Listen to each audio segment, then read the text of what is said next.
Difference చెప్పబోతున్నాను. First, or అంటే side. దిశ సూచక అంటే సైడ్స్ గురించి చెప్పేది.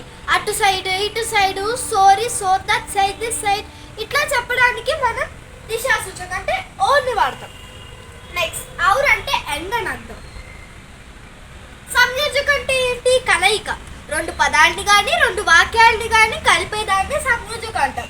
ఔర్ రెండు పదాలని రెండు వాక్యాలని కలుపుతుంది కాబట్టి దీన్ని సంయోజక అంటున్నాం. ఇప్పుడు వీటికి కొన్ని ఎగ్జాంపుల్స్ చూద్దాం. ఇప్పుడు ఓర్కి ఔర్కి సెంటెన్సెస్ చూద్దాం. ఫస్ట్, ఓర్.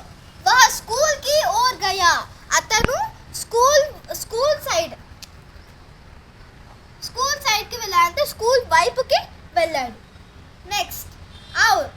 వహ స్కూల్ గయా ఔర్ ఘర్ లౌటాయా. ఇక్కడ మీరు చూస్తున్నట్టయితే స్కూల్కి వెళ్ళడం, ఇంటికి రావడం రెండు వాక్యాలని ఔర్ కలిపింది కాబట్టి మనం ఇక్కడ ఔర్ యూజ్ చేస్తాం. అతను స్కూల్కి వెళ్ళాడు మరియు ఇంటికి తిరిగి వచ్చాడు.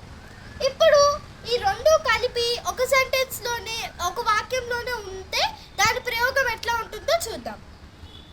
రామ్ ఔర్ శ్యామ్ పూరబ్ కి ఓర్ గయే. రామ్ మరియు శ్యామ్, మరియు అంటే ఎండ్, ఏంటి, రామ్ మరియు శ్యామ్ ఈస్ట్ సైడ్కి వెళ్ళారు. ఈ టాపిక్ మీకు బాగా అర్థమైంది అనుకుంటున్నాను ఫ్రెండ్స్. ఓకేనా? See you tata, bye by.